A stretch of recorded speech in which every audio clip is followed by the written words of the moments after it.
it's a job made in heaven. You're flying, it's almost as if you're a bird looking down on everything. So you're seeing things here that people just don't see every day. Drones are the unmanned miniaturized aircraft of the future. Once the preserve of the military, today these planes and helicopters are on the verge of revolutionizing the civilian workplace. From agriculture to industry, the specialized skills of the people who fly them are in ever higher demand. They look like miniature aircraft, but they're not model aircraft. They're far from it. They're full of technology. In South Africa, the government's turned to a drone company at the cutting edge of this technology to help tackle an age-old problem: poaching.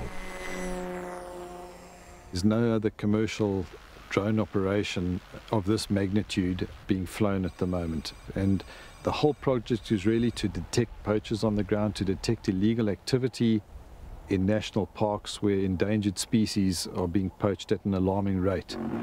They'll infiltrate the park, they'll come and shoot a rhino, they'll literally hack the face of the rhino off to remove the horn. It's the most horrific crime scene that you could ever imagine. You'll see the calf wandering around aimlessly while the mother's lying bleeding to death. It's a murder scene bar none. That's what has to be prevented at all costs. In 2014, poachers killed over 1,200 rhino in South Africa, more than 2/3 of them in Kruger National Park.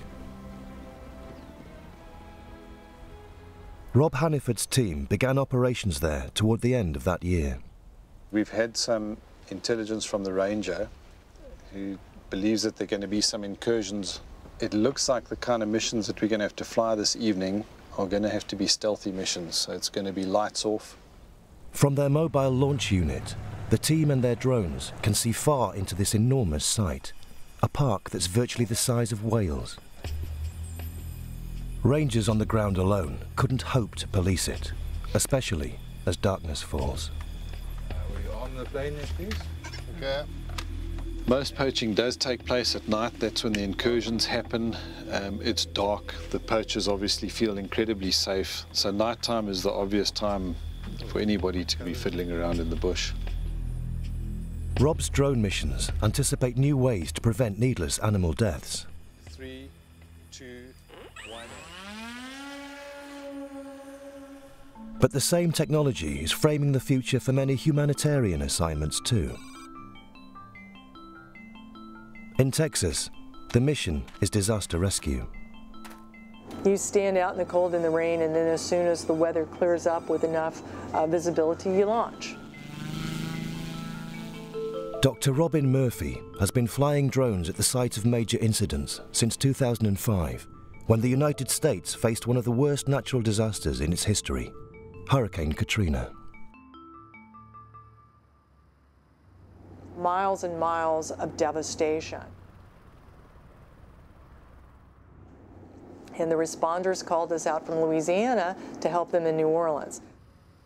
With large areas inaccessible, emergency responders, even in boats, struggled to spot people in need of rescue.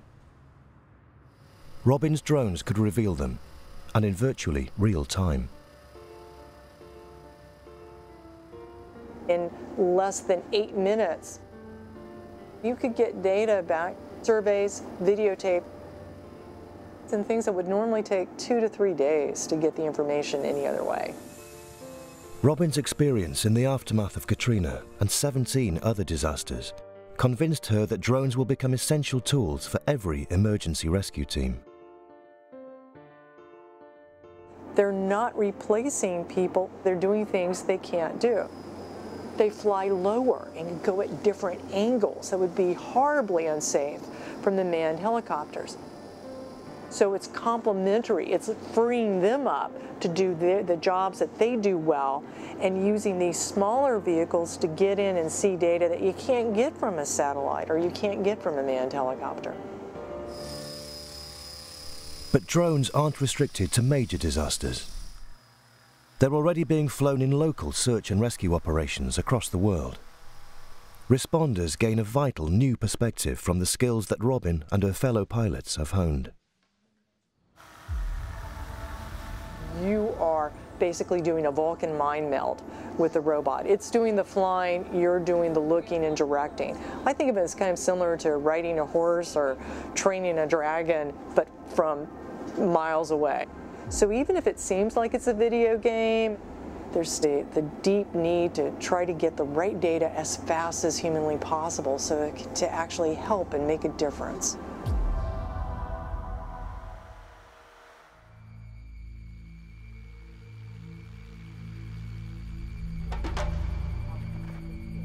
At Kruger National Park in South Africa, Rob Hanniford has plotted a nighttime mission for his anti-poaching drone. I know this riverbed is quite dry here. Airspeed is good. We're maintaining 70 meters. With the plane's flight on automatic, Rob and his colleague monitor its live video feed for any sign of suspicious activity in the darkness. I suspect it's in that area that the guys have said we need to have a good look through that riverbed. The aircraft is equipped with a thermal imaging camera, and a thermal imaging camera will look at anything that potentially gives off heat. So body heat from a human being, body heat from an animal, it's all a heat signature. Human beings appear very different on the displays. The other thing that we'd look for is vehicles on roads, because after 6 o'clock in the evening here, it's shut down, so that's a big alarm bell as well. The car driving along there. Oh yes, across the bridge. Yeah. What he's doing driving around this time of night. I don't know what that is. I wonder if he's going to stop. Let's check. You can see the passengers clearly having a good look out of the window. And when it comes around, it looked like the driver was also out of the window. I think we must get this checked out. I think we have to, yeah, agreed. When they spot something out of the ordinary, Rob and his team pass the drone's GPS coordinates to park rangers on the ground.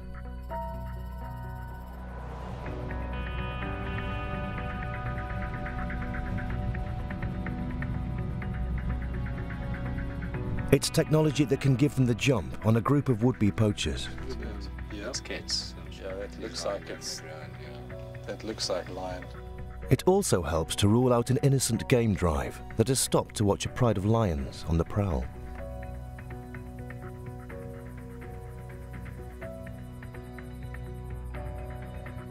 Operations like this are starting to have a dramatic impact on poaching in South Africa. If there's activity, we have one of these in the air, we generally find that poaching in that area slows down and in some cases has ground to a halt.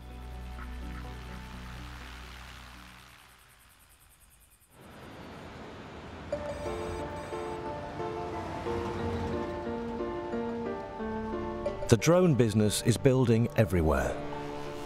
In the construction industry, in mining and agriculture, thousands of companies globally are drawn to the drone's extraordinary eye for detail.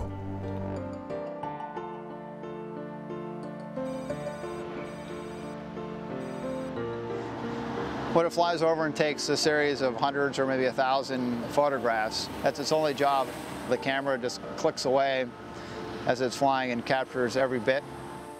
Sophisticated computer modeling from these images has turned drones into powerful surveying tools. They spot the tiniest changes on busy work sites, some down to a couple of centimeters, doing the job for a third of the price of a satellite and at up to 15 times the resolution. Like the technology behind the drones, Peter Blake's origins were in the military. I was a squadron commander, flying tactical jets in the military, landing on aircraft carriers, deploying around the world. So I've gone from flying $30 million airplanes to small quadcopters. Peter's new employer, Skycatch, is one of a cluster of new Silicon Valley drone startups. Their rise is fueling an industry that'll soon be worth billions of dollars to the US economy.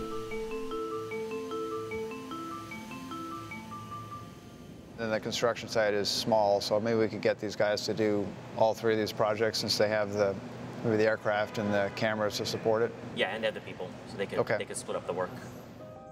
Now, Peter is nurturing a new generation of freelance drone pilots to help with an expanding global workload. We explain that to people as being Uber for drones, but we pride ourselves in helping train people that are really starting from scratch.